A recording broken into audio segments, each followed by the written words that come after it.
இந்த வீடியோ முன்னாடியே சொல்லிடுறேன். இது அஜித் ஃபேன்ஸ்க்கோ, விஜய் ஃபேன்ஸ்க்கோ கிடையாது. தமிழக வெற்றி கழகம் டிவிக்கு இருக்காங்க இல்லையா? ஸோ அதுல மெம்பரா இருக்கக்கூடிய முன்னாடி இருந்த விஜய் ஃபேன்ஸ்க்கான ஒரு வீடியோ தான். இல்ல அதுக்கான நாங்க அஜித் ஃபேன்ஸ், விஜய் ஃபேன்ஸ் பார்க்கக்கூடாதுன்னு கேட்டா அப்படி கிடையாது. ஆனா முழுக்க முழுக்க அவங்களுக்கு சில கேள்விகள் என்னிடம் இருக்கு. அதே மாதிரி பார்த்தீங்கன்னா சில விஷயங்கள் சொல்லணும்னு தோணுச்சு.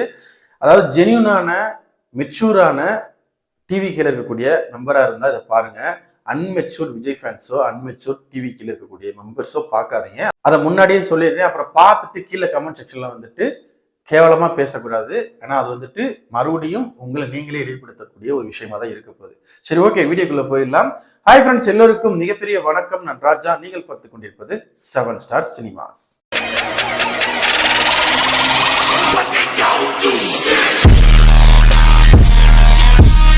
அஜித் சாரோட விடாமுயற்சி படம் தியேட்டர் ரிலீஸ் ஆகி பயங்கரமா ஒரு பக்கம் பேசிட்டு இருக்காங்க, இன்னொரு பக்கம் கலவையான விமர்சனங்கள் போயிட்டு இருக்கு. அதாவது அவங்களோட தாட்டை பொறுத்து. ஸோ படம் ஓவரால் பெரிய ஒரு ஓப்பனிங் கிடைச்சிருக்கு. பெரிய ஒரு கூட்டத்துல ஒரு பயங்கரமான ஒரு படமா போயிட்டு இருக்கு அப்படின்னே சொல்லலாம். ஏன்னா இன்னைக்கு தான் 2வது நாள். ஸோ 2வது நாளும் பயங்கரமான ஒரு ரெஸ்பான்ஸ் இருக்கு, பயங்கர கூட்டம் இருக்கு. முக்கியமா அப்படி இருக்கக்கூடிய அஜித் ரசிகர்கள் கூடிக்கக்கூடிய அந்த கூட்டத்துல விஜய் சாரோட ரசிகர்கள் படம் பார்க்க போகலாமான்னு கேட்டீங்கன்னா தாராளமா போகலாம். இது நீ வரக்கூடாது, இவங்க தான் வரணுன்றதெல்லாம் கிடையாது. ஏன்னா விஜய் சார் படம் அஜித் சாரோட ரசிகர்கள் போய் பார்க்கறது எப்பயுமே நடக்கிறது, மற்ற நடிகர்களோட ரசிகர்கள் பார்க்கறது எப்பயுமே நடக்கிறது தான். ஸோ எந்த நடிகரோட படம் வந்தாலும் அந்த ஓப்பனிங் ஃபர்ஸ்ட் ஷோ அப்படின்றது அந்த ரசிகர்கள் மட்டும் பார்க்கறது கிடையாது, எல்லாருமே பார்க்குறாங்க. அது சில பேர் வன்மத்தை கக்கிறதுக்கு பார்ப்பாங்க, சில பேர் எப்படி எடுத்திருக்காங்க எப்படி இருக்கும், சில பேர் சினிமாவை நேசிப்பாங்க. அது யார் நடிச்சாலும் படம் பார்ப்பாங்க, ஒரு பர்டிகுலரா ஒருத்தருக்கு ரசிகரா இருந்தாலும். ஸோ அப்படி யார் வேணாலும் பார்க்கலாம். ஆனா ஒரு சினிமா ரசிகனா மட்டும்தான் அங்க போகணும். நீங்க விஜய் ஃபேனா இருங்க, அஜித் ஃபேனா இருங்க, ரஜினி ஃபேனா இருங்க, கமல் ஃபேனா இருங்க, யாரா வேணா இருங்க. ஆனா அங்க ஒரு சினிமா ரசிகனா போகணும். அந்த இடத்துல போய் அஜித் சார் படம் ரிலீஸ் ஆகிற அன்னைக்கு அங்க போயிட்டு தளபதி விஜய் வாழ்க அப்படின்னு சொல்லிட்டு எவ்வளவு வேணா பேசலாம். அஜித் ஒளிகன்னு சொல்லக்கூடாது, அதுமே தவறுதான். பட் இருந்தாலும் சொல்றாங்க, அப்படி கூட சொல்லிட்டு போங்க. ஆனா இன்னைக்குல நேத்து நடந்திருக்குன்னு நினைக்கிறேன். ஸோ நேத்து ஃபர்ஸ்ட் நாள் ஃபர்ஸ்ட் டே படம் ரிலீஸ் ஆயிருக்கு. திருநெல்வேலியில ஒரு பர்டிகுலரான ஒரு குறிப்பிட்ட ஒரு தியேட்டர்ல பயங்கர கூட்டம். அங்க போய் அஜித் ஒளிகன்னு ஒரு பக்கம் கத்துறாங்க. அதை யாரும் பெருசா எடுத்துக்கல அந்த வீடியோ பார்க்கும்போது. ஆனா ஒரு குறிப்பிட்ட நபர் மட்டும் போய் என்ன பண்றாரு, படியில ஏறி போய் மேல நின்று டிவிகேவோட அந்த கட்சி கொடி இருக்கு இல்லைங்களா, சோ அதை காமிக்கிறாரு. அதை காமிச்சு அஜித் ஒளிகன்னு சொல்லி கரவசம் கொடுக்குறாங்க. இது எவ்வளவு பெரிய அன்மெச்சூர்டான விஷயம், எவ்வளவு சிறுபலத்தனமான விஷயம் பாருங்களேன். சினிமாவுக்கும் அரசியலுக்கும் டிஃப்ரெண்ட் இருக்கு அப்படின்றது மெச்சூர்ட் ஆட்கள் தெரியும். அதை இதுக்குள்ள திணிக்க கூடாது, இது அதுக்குள்ள போய் திணிக்க கூடாது. அப்ப சினிமால இருந்தா நிறைய தலைவர்கள் வந்திருக்காங்கன்னா அவங்க போயிட்டாங்க அப்படின்னா திரும்பி இதுக்குள்ள வந்திருக்க மாட்டாங்க. இப்ப விஜய் சாரே கடைசி படம் அறிவிச்சிருக்காரு, கட்சி ஆரம்பிச்சிருக்காரு, முழுக்க முழுக்க அரசியலுக்குள்ள இறங்க போறாரு. இறங்கிட்டாருன்னா திருப்பி சினிமாக்குள்ள வரமாட்டாரு. ஒருவேளை கமல் சார் மாதிரி கட்சி பெருசா ஒர்க் அவுட் ஆகல, நம்ம போகக்கூடிய பயணங்கள் பெருசா இருக்காதுன்னு தோணுச்சுன்னா அதை அப்படியே ஸ்டாப் பண்ணிட்டு திரும்பி சினிமாக்குள்ள வரலாம். விஜய் சாரை பொறுத்த வரைக்கும் இப்படி பண்ணுவாரான்னு தெரியல, அது நமக்கு தேவையும் இல்லை. அது அவரோட வழி. அவர் என்ன நினைக்கிறாரு, அவரோட தொண்டர்கள் என்ன பண்றாங்கன்றதை பொறுத்துதான் அவருக்கு விஷயம் நடக்க போகுது. இது ஏன் சொல்றேன் அப்படின்னா, ஒரு சினிமா ரசிகனா, விஜய் ரசிகனா நீ இதுவரைக்கும் எப்படி வேணா இருந்திருக்கலாம். அஜித் சாரை பிடிக்கலன்றதுக்காக எவ்வளவு வேணா பேசியிருக்கலாம், என்ன வேணா பண்ணிருக்கலாம். ஆனா இன்னைக்கு உங்க தலைவர், உங்க தளபதி ஒரு கட்சியோட தலைவர். அடுத்து நீங்க தமிழ்நாட்டுல ஒரு டிஎம்கே மாதிரியோ ஏடிஎம்கே மாதிரியோ வரணும்னு நினைக்கிறீங்க, ஒரு மிகப்பெரிய தலைவரா வரணும்னு நினைக்கிறாரு, சிஎம் ஆகணும்னு நினைக்கிறாரு. அதுக்குதான் ஒரு கட்சி ஆரம்பிச்சிருக்காரு. அப்படி இருக்கும்போது இந்த மாதிரி ஒரு பொது இடங்கள்ல அநாகரிகமா நடந்துக்கிறது எவ்வளவு பெரிய தவறு. முக்கியமா உங்க கட்சி கொடியை கொண்டு போய் ஒரு சினிமா தியேட்டர்ல வச்சு இப்படி பண்றீங்களே அஜித் ஒளிகன்னு, இது கட்சிக்கு எவ்வளவு பெரிய பேரா பார்த்தா நிற்கும். இல்ல நாங்க விஜய் ஃபேன்ஸ் இருக்கோம், எங்களோட ஓட்டு மட்டும் இருந்தா போதும், விஜய் சாரோட ஃபேன்ஸ் மட்டும் ஓட்டு போட்டா போதும், நாங்க சிஎம் ஆயிரும்ன்ற கனவுல இருக்கீங்களா? ஒரு பக்கம் ரஜினி சாரோட ஃபேன்ஸ் ரஜினி சாரை தப்பா பேசுறீங்க. ஏன்னா ஜெயிலர்லயே அடி வாங்கினீங்க, இதுலயே அடி வாங்கியிருக்கீங்க. நான் சொல்ல வேணாம்னு நினைச்சேன், பட் இருந்தாலும் வேற வழி இல்லை. ஜெயிலர் படத்துல இந்த மாதிரி ஒரு விஷயம் பண்ணி ஒரு பையனை அடிச்சாங்க. இப்ப இங்கேயுமே அந்த கட்சி கொடியை கொண்டு போய் அங்க மேல காமிச்சு அடி வாங்கிட்டு கீழே போறாரு. இது எவ்வளவு பெரிய அசிங்கம். இது யாருக்கு அசிங்கம்? உங்க தலைவர், உங்க தளபதி விஜய்க்கு தான் அசிங்கம். ஏன்னா கட்சி கொடியை கொண்டு போய் காமிக்கிறீங்க. விஜய் ரசிகர் அடிபட்டாருன்னு சொல்ல மாட்டாங்க. டிவி கேள்வி கூட ஒரு மெம்பர் போய் இப்படி கட்சி கொடியை காமிச்சு அடி வைத்தாருன்னு தான் சொல்லுவாங்க. இது கட்சிக்கு எவ்வளவு பெரிய அவமானம்.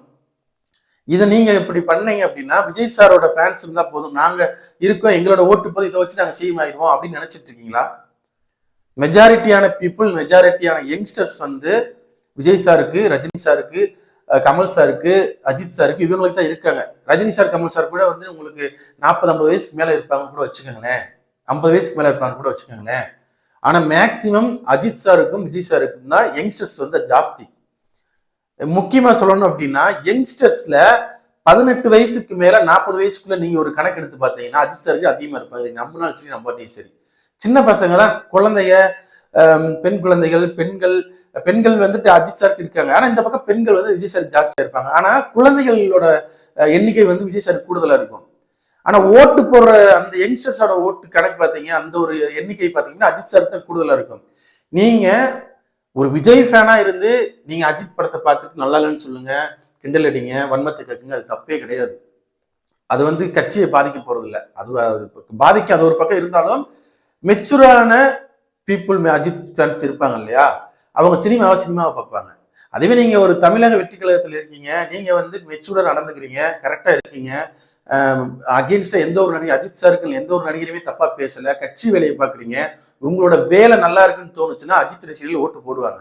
அவங்களும் ஒரு மாற்றம் வேணும்னு எதிர்பார்த்துட்டு இருக்காங்க. ஆனா நீங்க இவ்வளவு கீழ்த்தனமான விஷயங்கள் பண்ணிட்டு இருந்தா உங்களோட கட்சியை நீங்களே கேவலப்படுத்துறீங்க, அசிங்கப்படுத்துறீங்க. உங்களோட கட்சி முன்னேறவே முடியாததுக்கு முக்கியமான ஒரு காரணமா நீங்க தான் இருக்க போறீங்க. எல்லா டிவிகே மெம்பர்ஸையும் சொல்லல, எல்லா விஜய் ஃபேன்ஸையும் நான் சொல்லல. பர்டிகுலர் இந்த மாதிரி சிறுபுலத்தனமான சல்லித்தனமான விஷயங்கள் பண்றாங்கல்ல, அவங்களுக்கு தான் இந்த வீடியோ நான் பண்ணதே, அவங்களுக்கு தான் சொல்றேன். நீங்க மெச்சூரான ஆள் பாருங்கன்னு சொன்னது காரணம் என்ன, நீங்க வந்து சொல்லுங்க, கட்சியில மெம்பரா இருக்கவங்க இந்த மாதிரி விஷயங்களை பண்ணாதீங்கப்பா, இது எவ்வளவு பெரிய அசிங்கம், கட்சியை நல்வழியில கொண்டு போனோம், அதுக்கு இது பண்ணுங்க. விஜய் சார் இது முதல் ஏத்துப்பாரா? அவருக்கு இது எவ்வளவு பெரிய அவதூறு, அவருக்கு இது எவ்வளவு பெரிய கெட்ட பேரு, அவர் இதை பண்ண சொல்வாரா?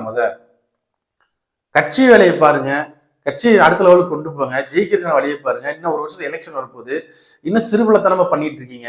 ஒரு படம் தான், நினைச்சா என்ன வேணா பண்ணுவாங்க, அது உங்களுக்கும் தெரியும். நம்ம எவ்வளவு பண்றோமோ அது மாதிரி அடுத்தவங்க பண்ணுவாங்கல்ல. அப்ப நீங்க எந்த அளவுக்கு நீட்டா இருக்கீங்களோ, படம் பிடிக்கணும்ன்ற அவசியம் கிடையாது. பிடிக்கலையா, பிடிக்கலன்னு சொல்லிட்டு போங்க, தப்பு கிடையாது. நிறைய பேர் நிறைய ட்ரோல் பண்றீங்க, நிறைய இது பண்றீங்க, அது உங்களோட கட்சிக்கு நீங்க பண்ணக்கூடிய பேராபத்து, நீங்களே தரக்கூடிய பேராபத்து தான். ஸோ இது வந்து நல்ல விஷயம் கிடையாது. விஜய் சார் இவர் பார்க்க போறது இல்லை. அந்த விஜய் சாரோட கட்சியில அதுல மிகப்பெரிய பொறுப்பில் இருக்கக்கூடிய யாராவது பார்த்தீங்கன்னா உங்களோட கட்சியில இருக்கக்கூடிய நபர்களை கொஞ்சம் நல்வழிப்படுத்துங்க, நல்ல புத்திமதி சொல்லுங்க, கட்சினா என்னன்னு சொல்லி கொடுங்க, சினிமானா என்னன்னு சொல்லி கொடுங்க, கட்சியில எப்படி இருக்கணும்னு சொல்லுங்க, ஒரு பொறுப்புல இருக்கவங்க எப்படி பேசணும்னு சொல்லி கொடுங்க. ஒருத்தருக்குலாம் பொறுப்பு கொடுத்துருக்காங்க, அவர்களாம் என்ன கணக்குல கொடுத்தாங்கன்னே தெரியல. அவர் பேரை நான் சொல்ல விரும்பல. ஸோ அந்த மாதிரி எப்படி பேசணும், என்ன பேசணும், எங்க பேசணும்ன்றத சொல்லி கொடுங்க. அடுத்த லெவலுக்கு கட்சியை கொண்டு போங்க. சிறுபுலத்தனமான விஷயங்கள் பண்ண பண்ண பண்ண உங்களுக்கு தான் பேராபத்து. அவ்வளவுதான் என்னால சொல்ல முடியும். இதுக்கு மேல டீசெண்டா சொல்ல முடியாது. எனக்கு அவ்வளவு கோபம், அவர் பண்ணது வந்துட்டு எவ்வளவு பெரிய தப்பு அப்படின்றது. நான் விஜய் சாருக்கு மேல இருக்கக்கூடிய ஒரு மரியாதைனாலையுமே இந்த வீடியோ தான் பண்றேன். உண்மை, அஜித் சாருக்கு இப்படி படத்துல வந்து இப்படி பண்ணிட்டாங்க, இப்படி செஞ்சாங்க, இதெல்லாம் ஓவரா போறாங்கன்ற ஒரு கோபம் இருந்தாலும் அதை தாண்டி இந்த பக்கமும் ஒரு நல்ல ஒரு எண்ணங்கள் எனக்கு தோணுச்சு. இது வந்து விஜய் சாருக்கு பாதிக்குமே, ஒரு கட்சி ஆரம்பிச்சு ஒரு நல்ல பெரிய கட்சியா வரும்னு நினைக்கிறாரு, அதை இவங்களே கெடுத்துருவாங்க போலியன்ற ஒரு எண்ணமும் தோணுச்சு. அதுக்காக தான் இந்த வீடியோ பண்ணேன். நான் ஏதாவது தவறா பேசியிருந்தா மன்னிச்சுக்கோங்க. ஆனா எனக்கு தோணுனதை நான் சொல்லிட்டேன்.